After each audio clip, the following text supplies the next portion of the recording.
बिस्मिल्लाहिर्रहमानिर्रहीम। अस्सलाम वालेकुम दोस्तों, इस वीडियो में हम मोंकी बर्ग मीडियल कैल्सिफिक स्क्लेरोसिस को डिस्कस करेंगे। मीडियन जो कैल्सिफिक स्क्लेरोसिस है ये आर्टीरियोस्क्लेरोसिस की ही एक टाइप है। इसके लिए हमें सबसे पहले जो है आर्टीरियोस्क्लेरोसिस के बारे में पता होना चाहिए कि आर्टीरियोस्क्लेरोसिस क्या होता है। आर्टीरियो से आपने याद रखना है कि आर्टरीज के अंदर, और स्क्लेरोसिस से हार्डनिंग याद रखना है, यानी हार्डनिंग हो जाए अगर आर्टरीज की तो उसको बोला जाता है आर्टीरियोस्क्लेरोसिस। अब इसके अंदर क्या होगा कि हार्डनिंग तो होगी होगी, साथ में क्या होगा कि इलास्टिसिटी जो है वो भी लॉस होना शुरू हो जाएगी, जो कि हम आर्टरीज के अंदर नॉर्मली प्रेजेंट होती है। तो इसको बोला जाता है आर्टीरियोस्क्लेरोसिस। अब इसकी तीन टाइप्स होती हैं। सबसे पहली टाइप जो है वो ये है कि मोंकी बर्ग मीडियल कैल्सिफिक स्क्लेरोसिस, और दूसरे नंबर पे जो होती है इसकी टाइप वो होती है एथेरोस्क्लेरोसिस, जो कि हम आने वाले लेक्चर्स में इसको डिटेल में डिस्कस करेंगे। और तीसरे नंबर पे जो होती है वो होती है आर्टीरियोलो स्क्लेरोसिस। अब इसको आपने कंफ्यूज बिल्कुल भी नहीं करना, क्योंकि अगर आप देखें ये आर्टीरियोस्क्लेरोसिस है और ये है आर्टीरियोलोस्क्लेरोसिस। ये जनरल आर्टरीज के लिए यूज़ हो रहा है और ये स्मॉल आर्टरीज होती हैं। अच्छा, आज जो हमारा टॉपिक है वो है मोंकी बर्ग मीडियल कैल्सिफिक स्क्लेरोसिस। ये क्या होती है? हमने बेसिक डेफिनेशन भी देख ली आर्टीरियोस्क्लेरोसिस की। ये जो पहली टाइप है ना, मोंकी बर्ग मीडियल कैल्सिफिक स्क्लेरोसिस, इसके अंदर मतलब नाम से ही आपको काफ़ी चीज़ें यहाँ पे याद रह जाएंगी। कैसे कि सबसे पहले है कि मीडियन, यानी ये जो डिजीज़ है ये मीडियम साइज आर्टरीज में प्रेजेंट होती है। मीडियम साइज आर्टरीज में, अब मीडियम साइज आर्टरीज कौन कौन सी होती हैं?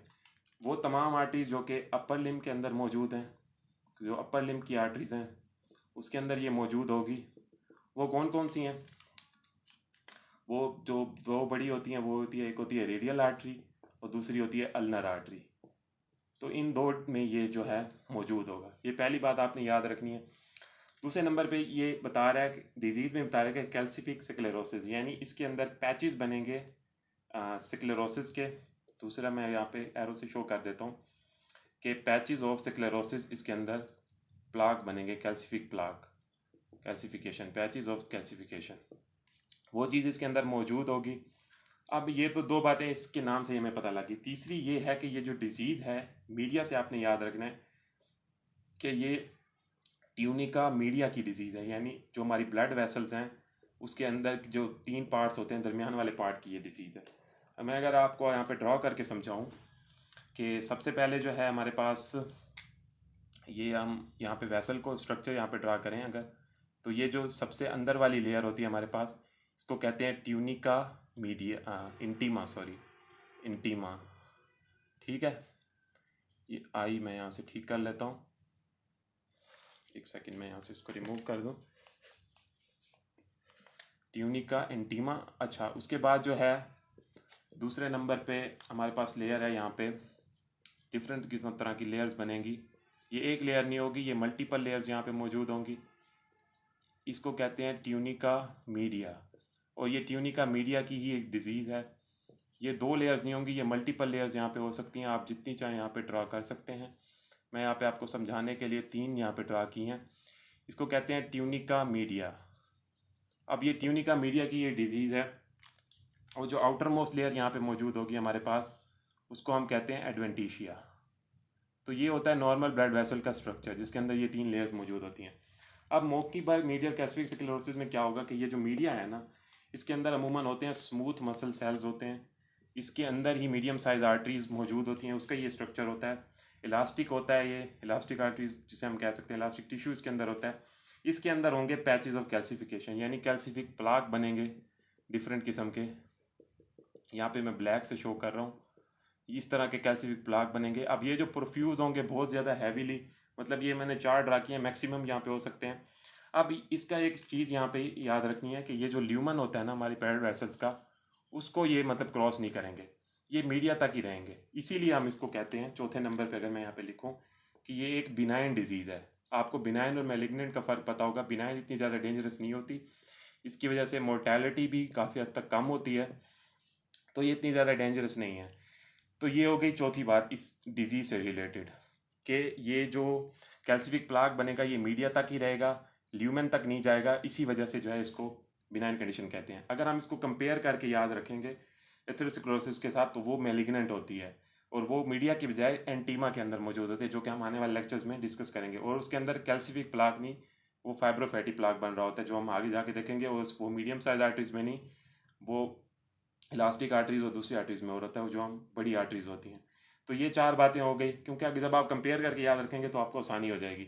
अच्छा, आखिरी जो 5वीं चीज़ यहाँ पे है वो ये है कि ये एज रिलेटेड भी है, यानी ऐसे तमाम अफराद जिनकी उम्र 50 साल से ज़्यादा हो और वो मेल हो, तो उसके अंदर जो है ये डिज़ीज़ मौजूद होती है। ये 5वीं बात भी आपने याद रखनी है इससे रिलेटेड। अच्छा, उसके बाद क्या है, यहाँ पे हम इसका स्ट्रक्चर जो है, इसको पूरी ब्लड वेसल को यहाँ पे ड्रॉ कर लेते हैं। तो ये हो गया हमारे पास मीडियल कैल्सिफिक स्क्लेरोसिस। अब इसकी डायग्नोसिस कैसे की जाती है वो देख लेते हैं। अच्छा, डायग्नोसिस इसकी बड़ी इंटरेस्टिंग है। अगर आप इसकी आर्टरीज़ को देखें कि मीडियम साइज आर्टरीज़ जो हैं, ये देखें, ये अपर लिम्ब आर्टरीज हैं, यानी रेडियल अल्नर आर्टरी। आपने देखा होगा कि रेडियल पल्स को हम अमूमन फील करते हैं चेक करने के लिए, लेकिन इस मीडियल कैल्सिफिक स्क्लेरोसिस में क्या होगा कि हमें कोई भी पल्स यहाँ पे देखने को नहीं मिलेगी। क्यों नहीं मिलेगी? क्योंकि उसके अंदर हमने देखा कि कैल्सिफिक प्लाक यहाँ पे बन रहा है। अगर मैं इसको भी यहाँ पे लिख दूँ कि पैच ऑफ कैल्सिफिकेशन, कि कैल्सिफिक प्लाक यहाँ पे हमारे पास बन रहा था, तो उसकी वजह से कोई पल्स हमें नहीं मिलेगी। फिर हम कैसे इसकी डिटेक्शन करेंगे? हम क्या करेंगे, हम जो ब्रेकियल आर्टरी है ना, ब्रेकियल आर्टरी, उसको जो है हम अक्लूड करेंगे। उसको अक्लूड करने से क्या होगा कि हमें फिंगर, हमारी जो हमने पल्स रखी हुई होगी, फिंगर रोल होगी रेडियल आर्टरी पे, finger roll on radial artery के, रेडियल आर्टरी पे हमें हल्की सी पल्स मिलेगी। ये क्यों मिलेगी? पहले देखा था हमें कोई पल्स नहीं मिल रही थी क्योंकि कैल्सिफिक प्लाक बन रहा था। ब्रेकियल आर्टरी अक्लूड की तो फिंगर रोलिंग हुई रेडियल आर्टरी पे, बेसिकली ये पल्स ही नहीं होती। उसकी रेडियल आर्टरी की जो वाल है वो थोड़ी सी पल्पेट होती है, फिंगर जो है वो थोड़ी सी रोल करती है। जब आप उस पर हाथ रखेंगे तो थोड़ी सी फिंगर जो है वो रोल करेगी। अच्छा, ये तो हो गई पहली डायग्नोसिस इसकी। दूसरे नंबर पे हम एक और चीज़ इसके लिए कर सकते हैं, हम जो है एक्सरे वगैरह इसके लिए कर सकते हैं। एक्सरे में क्या होगा कि हमें मल्टीपल कैल्सिफिकेशन मिलेगी जो कि वॉल ऑफ द आर्टरी पे प्रेजेंट होगी। मल्टीपल कैल्सिफिकेशन हमें नज़र आएगी एक्सरे पे। तो इन दो चीज़ों से अमूमन इसको डायग्नोस किया जाता है। ये इतनी ज़्यादा डेंजरस डिजीज़ नहीं है। तो ये कुछ था मोंकी बर मीडियल कैल्सिफिक स्क्लेरोसिस के बारे में। अब हम इसको क्विकली समराइज करते हैं। मोंकी बर medial calcific sclerosis basically blood vessel का डिसऑर्डर है। आर्टीरियोस्क्लेरोसिस की एक टाइप है, पहली टाइप है। आर्टीरियोस्क्लेरोसिस क्या होती है कि आर्टरीज की हार्डनिंग हो जाना और उसकी इलास्टिसिटी लॉस हो जाना। इसके रिलेटेड हमें कुछ बातें याद रखनी है नाम से, कि मीडियल से मीडियम साइज आर्टरीज में होती है जो कि अपर लिम्ब में मौजूद होती है, रेडियल और अल्नर आर्टरी। दूसरे नंबर पे इसमें कैल्सिफिक प्लाक बनेगा, पैचेस ऑफ कैल्सिफिकेशन होगी। तीसरी यह है कि मीडिया से ट्यूनिका मीडिया के अंदर मौजूद होती है। चौथी यह कि ये बिनाइन है।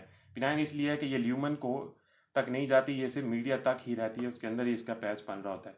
तो ये है नॉर्मल इसका स्ट्रक्चर। और इसकी डिजीज़ का स्ट्रक्चर है कि सबसे अंदर वाली लेयर ब्लड वेसल की ट्यूनिका एंटीमा होती है, दरमियान वाली जो है वो ये मीडिया होती है, और जो आखिरी आउटर लेयर होती है वो होती है एडवेंटिशिया।